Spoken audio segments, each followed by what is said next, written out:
Right, muri yeZimbabwe kusangana kwatiri kuita zvekare pano paHarare 263. Musatenda kure, musaskipe kavidhio kaya kanobuda kakanzi sponsored. Musakaskipe kavidhio ikako pese pamuchange muchiona mavidhio epanapa. Musakaskipe, zvinobatsira kuti isusu tiwanewo mariwo mbichana, tiwanewo tumari mbichana. Haisi kutorwa hayo muakaunti mako akabe mari kavidhio ikako. Saka pakabuda pakanzi skipe, usaskipe.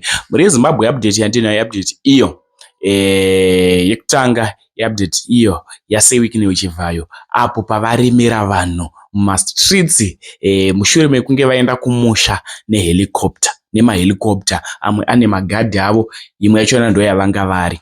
Zvisinei vanhu vatanga kutaurawo zvakawanda mumastreets esocial media ende vhidhio iri ndiro vhidhio riri kutenderera zvaizvezvi mumastreets esocial media. Maupdates epanapa tinomambatanidza. Ndine imwe update inorwadza yaNyaradzai yatone first update. Ande yangu ndakaiwakirwa na mama. Ndo. Ande kumusha chizukuru vevadzimu vedu vafare vari kutambura. Unomotora vhidhio kama tractor achionekwa vafana vepamusha vane masingle cab mabrand new. Mwana yake yakapakwa kuseri kumwana yake yakapakwa apa. Kitchen ya maifarai, kitchen ya vasedzai. Andikuona kuradza kuti aiwa no. Zvinhu zvakaita sei? Zvinhu zvakarongeka. Mahelicopter arichi one year security, one year do ndizvozvo.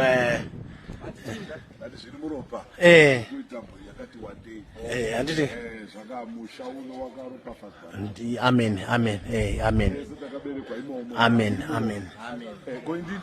Aiwa ichokwadi. Next update iyo yaNyaradzai. Nyaradzai uyo musikana iye airwara nekenza apo akazvitakura akazofa hake. Asi nyaya iyi inorwadza, ndatiti rest in peace kuna Nyaradzai. Ndichakusirai muchiona vhidhio, yapedza kuona vhidhio tazvanofuka mucomment section. Ine saHarare ndiripa kutsvakurudza nyaya dzezvinhu zviri kuitika munyika yedu yeZimbabwe nguva nenguva ndichiti gara walike nekusubscribe. Takasubscribe zvinobatsira kuti tipinde mu200,000 subscribers before the month end. Much love.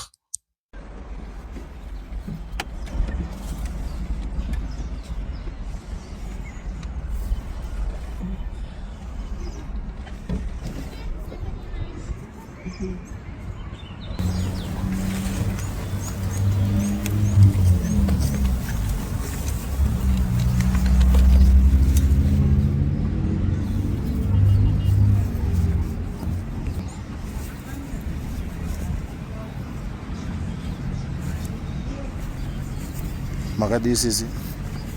Tiripo makadi zvenyu. Tinofara. Zita munonzani?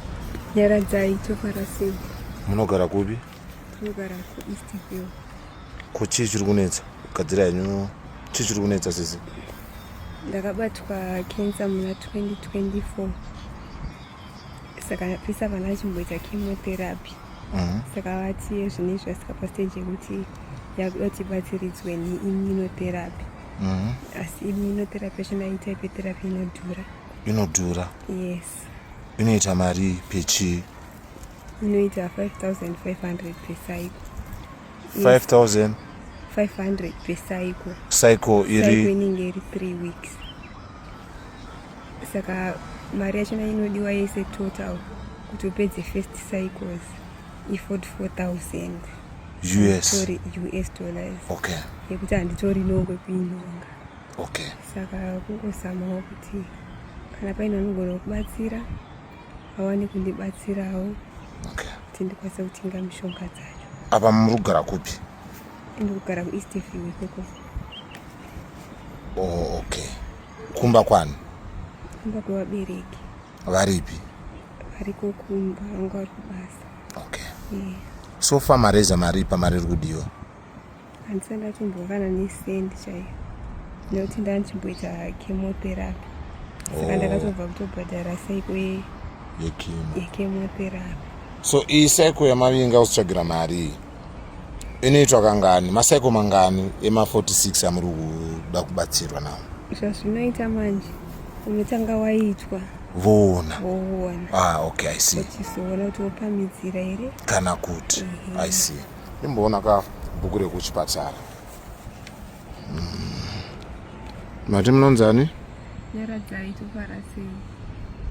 Okay. Tuone page iro.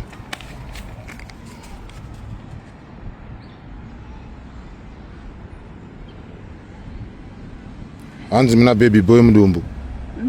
Ndizo? Amino mkombane rikamusta. Oh, okay. Fine. Saka tetwe mwana wari kuti chi? Vakatoumizwa. Varipi havo? Varipi havo? Sura kunza muridzika wemunhu vhura here. Hamusi kuti varipi? Saka mavane mastranger? Murume wenyu ariko? Toda kumbouya naye kudarire machinda asati shoresa iyeye. Kana aripo muudzei kuti mudiwa wangu wakandikoshera. Mudiwa wangu wakandikoshera. Thanks a lot, bro. Thanks a lot. Right? It's gonna be fine. Tomorrow quotation.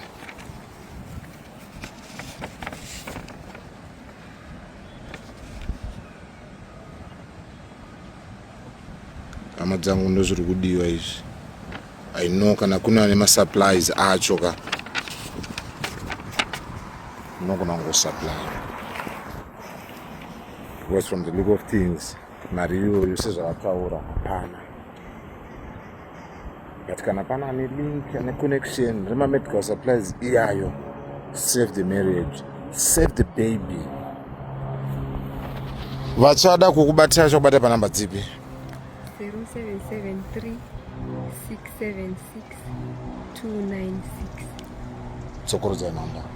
773 676 296. Pachabudatsira kuti chii? Nyaradzai tofara sei. Okay, mofamba zvakanaka sisi. Video ndakutoriposta izvezvi. Twadaisa namba dzenyu dzamanyoresa uko kumusikana kubasa uko kumavenues. So handina mari yenyu ichauya maoko angu, handina rubatsiro rwenyu ruchauya maoko angu. Unongoenda panhamba dzenyu idzi. Moda kuti chikumuri yeZimbabwe hanzvadzi? Ndinoda kuti kumuri yeZimbabwe kune vese vane ruoko rwunodarikidza vanaiwo nguva yekupa, nekuti panguva ino nguva yakandiomera zvikuru, izvese makumbo akatozvimba, asi kufamba ari kurwadza, nyama iri kungodzimbikana. Iri kurwadza, saka ukambowana rubatsiro nyama inoitawo zviri nayo. Pane pandaona panotanga pakavhurika. Ndakambopaitwa sejari, gumbo parakazvimba pakabva paita ronda. Timboona kuseri. Ndakuona kuseri kwacho. Batsirewo hama dzangu. Zvakanaka izanzvadzi. Mari yeZimbabwe va. Kumbira iwe please. It's okay. Kumbira iwe. Kumbira iwe. Laita wabatsira. Please. Please. Mufamba bwana.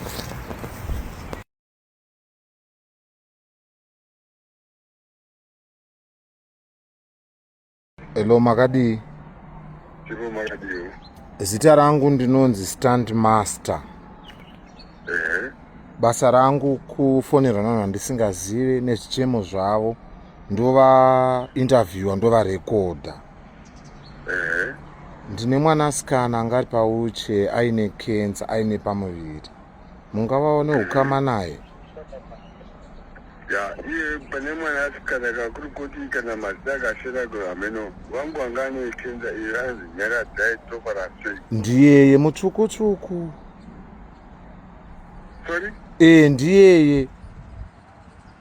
So hello?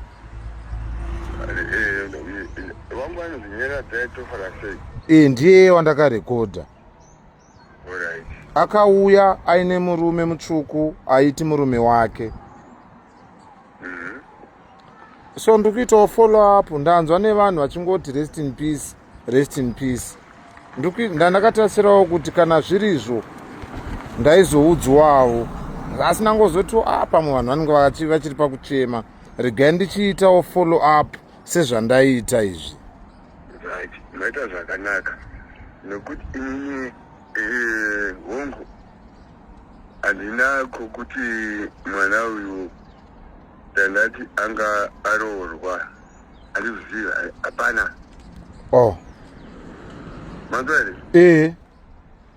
asi zvichitiri inyaya yekuti zvanga zviripo zvazviri munzira yekuti vazoindodzinza kuti ndomurume wangu. Alright. Manzwa ndikuta Hongu baba.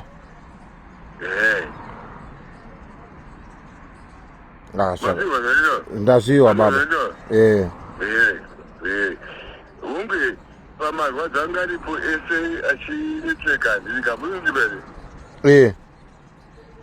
nemukoma yake vadodumuni wake vaifamba pamwe chete vachiwirana vachimhanya shoko vanovemhanya pamwe chete sevanhu vaiwirana. Ndizvozvo baba. Akuti aunooneka ndiri baba achinya kutumbura. Okay baba. Asi kurwadziwa kuti zvimamweni kuzozozvitenda neshishe kuti ndinekabatikana kuti kuri uyapa batika ndakudza ndomashova ndakudza. Ko iye Nyaradzai uripi hake? Sorry? Iye Nyaradzai mwana wenyu uripi?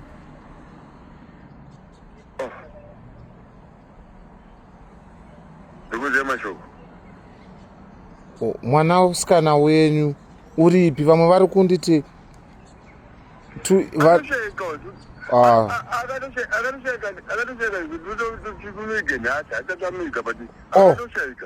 nematambudziko baba. Nematambudziko baba.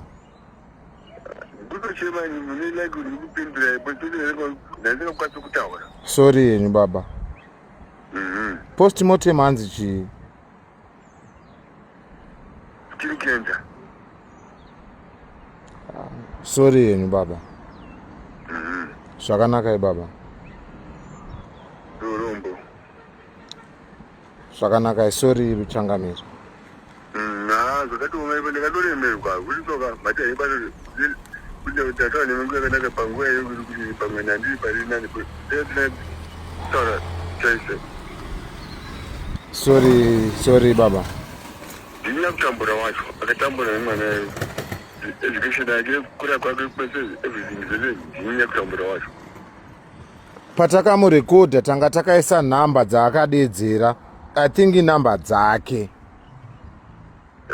Saka panhamba dzake idzodzo maweuwisha mamwe anga atanga kutotumira mari kuti anorapiswa. So mari iyoyo ichasvikira mumaoko enyu sababa Nyakutumbura. Dai zvaita mazonokwanisa kuzonoitora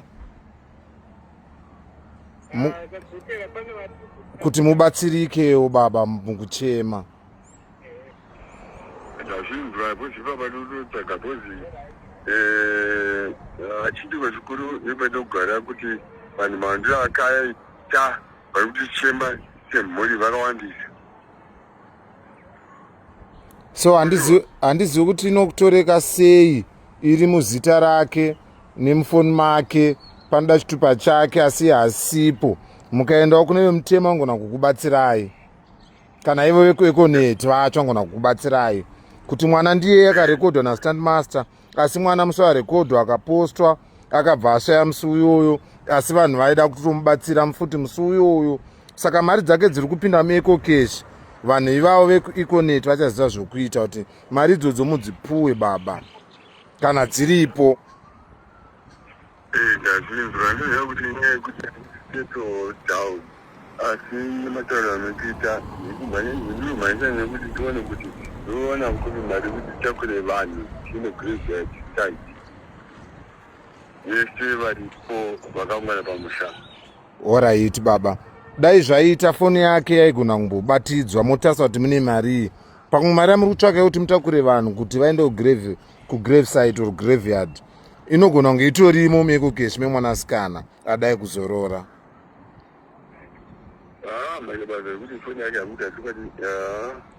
Ibakidzei foni mukatoitungidza baba muchiti simbei, nokuti vanhu vakawanda vari kuizama. Ndokumbira mungoti simbei kuitira mwana azorore murugare. naita basa kandoona kuti ngataurira kuti foni yake ichese Itungidziwe, mutarise mameseji, muri imi muridzi wemwana, mazviita baba. ndotenda zvikuru mashoko azonisimbisa kuno Kuchakwendebvu zvenhai baba. kurandiumira nyani ndakadai futi mumana wekuti nyani ndikadai ndochema zvazvanimira musi kuno. It's okay baba. Ndokumbira kuti chimboita zvefoni. Mazviita nenguva yamandipa. Mazviita baba. Mazviita baba. Bye bye baba. Shame. She's no more. She's gone. She's gone. Rest in peace.